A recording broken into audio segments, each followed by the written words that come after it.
Welcome back to the lecture of nursing modalities and types of nursing modalities we have covered in this lecture and previous lectures में मैंने आपको पूरा vital science समझा दिया है। उसके बाद हमने बात करी थी रिफ्लेक्सिस पे, वो भी समझा दिया है। ठीक है, उसके बाद हमने बात करी थी instruments used for physical examination, वो भी हमारा लेक्चर हो गया है। तो आप सारे लेक्चर्स देख सकते हैं इसी चैनल पे by subscribing to this channel. Okay, and आपको कहीं जाने की कोई भी ज़रूरत नहीं है, आपको सारे टॉपिक्स डे बाय डे आपको मिल रहे होंगे for the NORCET preparation and RRB and something else you want to prepare for. Okay, so today topic start करते हैं आज का, types of nursing modalities. So सबसे पहली जो हेडिंग है हमारी वो है प्राइमरी नर्सिंग। ठीक है, प्राइमरी नर्सिंग में क्या होता है कि each nurse is assigned to a small group of patient. एक छोटे ग्रुप ऑफ पेशेंट के लिए एक नर्स असाइन होती है, उसे हम प्राइमरी नर्स बोलते हैं। जो नर्स होती है वो एज्यूम की जाती है 24 आवर रिस्पॉन्सिबिलिटीज़ के लिए। जब तक वो उस हेल्थ केयर फैसिलिटीज़ में है तो उसके पेशेंट के लिए वो 24 आवर के लिए रिस्पॉन्सिबल होती है, चाहे फिर वो ऑफ ड्यूटी ही क्यों ना हो टेक्निकली, तो उसको वो रिस्पॉन्सिबिलिटी निभानी होती है। ओके, शी मे बी और ही मे बी, ठीक है, assisted by the associated nurse. एक एसोसिएटेड नर्स होती है, उसके थ्रू असिस्टेड की जाती है, but the primary nurse is contacted if needed. Okay, जो कि ये प्राइमरी नर्स है वो कॉन्टेक्ट में रहती है अगर ज़रूरत पड़ती है तो। ठीक है, अगर एक नर्स असाइन करी जाती है किसी पेशेंट को या फिर एक ग्रुप ऑफ पेशेंट को, तो एक कॉन्टैक्ट नर्स, प्राइमरी नर्स उसके कॉन्टैक्ट में रहती है ताकि कुछ प्रॉब्लम ना हो तो उसको वो हैंडल कर सके। Okay, and common use areas क्या आते हैं, हॉस्पिटल वगैरह में या फिर होम केयर हेल्थ में, ये सब इन्वॉल्वमेंट रहता है एक नर्स का। Okay, next we have a diagrammatic representation of the primary nurse with the healthcare facilities offered। सबसे पहले जो हमारी प्राइमरी नर्स होती है वो किसके लिए रिस्पॉन्सिबल होती है, responsible for 24 hour for patient.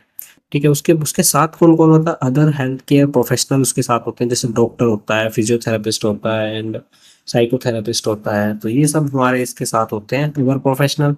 And एक एसोसिएटेड नर्स इसके साथ होती है, जब वो अगर ऑफ ड्यूटी पे है तो ये वाली नर्स पेशेंट की वो करेगी, केयर करेगी। ओके, उसके बाद नेक्स्ट आता है हमारे पास team nursing. And what is team nursing, तो एक हेड नर्स और नर्स मैनेजर सुपरवाइज करती हैं, कोऑर्डिनेट करती हैं और to a team of nurse. Okay, nurse की टीम बनाती है। Okay, and the nurse manager assign a group of patient to an individual nurse. जैसे कि रजिस्टर्ड नर्स होती हैं, जो रजिस्टर्ड नर्स होती है उनको जो हमारी हेड नर्स है, नर्स मैनेजर है, वो असाइन करती है ग्रुप ऑफ पेशेंट। ठीक है, each nurse is responsible for most of each patient's care। Okay, some of the duties are assigned and other nurse और nursing assistant। okay, कुछ duties other nursing assistants को भी दी जाती है। include nurses at all level of knowledge, that is registered nurse, practical nurse and nurses nursing assistant। तो तीन type की ये हमने पढ़ी है, nursing, practical and nursing assistant. Registered nurse तो टीम लीडर क्या करती है, इनको पॉइंट आउट करती है और इनको अपना काम बताती है। ठीक है, कौन सी इनके वार्ड में इनकी हेल्प करानी है। ओके, तो फिर यहाँ पे इन तीनों चीज़ों को, इन तीनों नर्स को एक ग्रुप ऑफ पेशेंट असाइन किया जाता है, जो कि पहले भी मैंने आपको बताया यही टीम नर्सिंग में होता है। फिर आती है हमारे पास मॉड्यूलर नर्सिंग। मॉड्यूलर नर्सिंग क्या है, modular nursing is the modification of team nursing. अब जब टीम नर्सिंग में कुछ भी दिक्कत आ रही है तो हम इसको मॉडिफाई कर सकते हैं। Okay, modify of team nursing.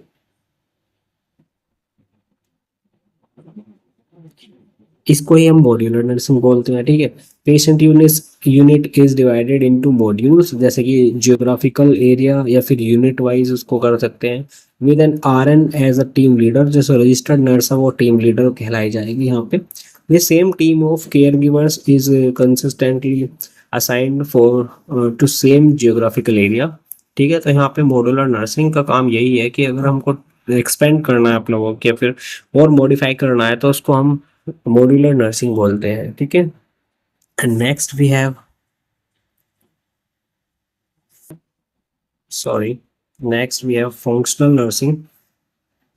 Functional nursing में क्या होता है कि nurse are assigned a specific task and do only that duty. जब नर्स को एक स्पेसिफिक टास्क के लिए असाइन किया जाता है और वो सिर्फ वही ड्यूटी करेगी जिसके लिए वो असाइन की गई है, तो the nurse perform a particular task for every patient in the ward. For example, medication nurse and dressing nurse and IV nurse, etc. Common use area जैसे ऑपरेशन थिएटर में इसका काम जरूर में लिया जाता है, तो इसके नर्स, फंक्शनल नर्स में क्या क्या आते हैं, हेड नर्स और मैनेजर इसको असाइन करेंगे, जैसे कि registered nurse, patient practical nurse, nursing assistant and nursing assistant, ठीक है। जैसे कि अब यहाँ पे असिस्टेंट के लिए एक अलग काम नर्स दी जाएगी एंड आईवी फ्लूइड एडमिनिस्ट्रेशन के लिए एक अलग नर्स के काम है, केयर प्लान का अलग नर्स का काम है। तो जैसे कि रजिस्टर्ड नर्स इन तीनों काम को कर लेगी। फिर प्रैक्टिकल नर्स जो आएगी वो oral medication and vital science का काम करेगी, ठीक है। फिर जो नर्सिंग असिस्टेंट्स होंगे वो बेड मेकिंग और पर्सनल हाइजीन का टेक केयर करेंगे, ओके। तो these are the functional nursing in the nursing modalities and ये सब एक ग्रुप ऑफ पेशेंट के लिए असाइन की जाती हैं सारी चीज़ें, ठीक है। इसके बाद हमारा जो आता है नर्सिंग केस मैनेजमेंट टॉपिक है, इसको भी लिख लीजिए।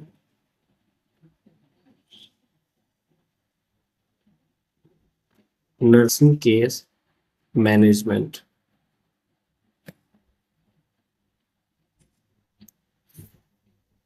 इसमें क्या होता है कि role of nurse is a case manager.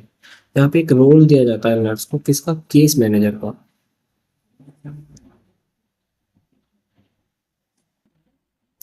अब इसमें क्या होता है कि registered nurse as case manager advocate manage and contribute care for patient. यहाँ पे वो एडवोकेट करती है, मैनेज करती है एंड कंट्रीब्यूट करती है केयर ऑफ पेशेंट्स को, ठीक है। And applicable in clinics, hospital and in community also.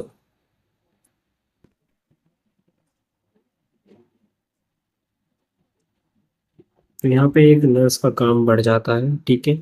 And यहाँ पे एक चीज़ और होती है प्राइवेट ड्यूटी नर्सिंग। तो जो ये सब बताया मैंने आपको पर्टिकुलरली नर्सिंग के बारे में, और यहाँ पे एक हेडिंग और जोड़ लीजिए, प्राइवेट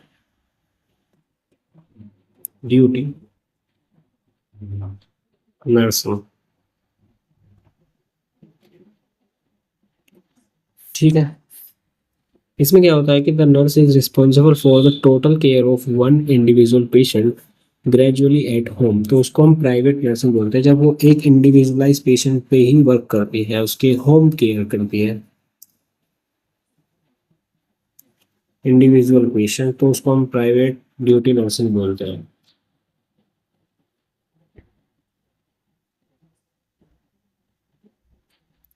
ठीक है। यहाँ पे ये लेक्चर को करते हैं एंड, और उसके बाद हम जो नेक्स्ट लेक्चर करने वाले हैं वो बहुत ही अच्छा होने वाला है। और ये भी अच्छा है क्योंकि इसमें बहुत सारी चीज़ हमने सीखी एक फ्लो चार्ट की मदद से। And types of nursing modalities को आप एक बार रिवाइज जरूर करना। ये टॉपिक इतना नहीं पूछा जाता पर हमको पता होना चाहिए कि कौन सी नर्स का कितना काम हो सकता है, क्या क्या वो कर सकती है, ठीक है। तो ये सब इसके पूरे हो गए हैं हमारे ये लेक्चर्स एंड उसके बाद हम नेक्स्ट टॉपिक पे आगे बात करेंगे फॉर द नेक्स्ट लेक्चर में। अगर आपको यहाँ पे भी कोई प्रॉब्लम आ रही है तो आप इसको कंसिडर कर सकते हैं, मेरे को बता सकते हैं कमेंट में, कमेंट जरूर करना प्लीज़ यार। And thanks for watching this video.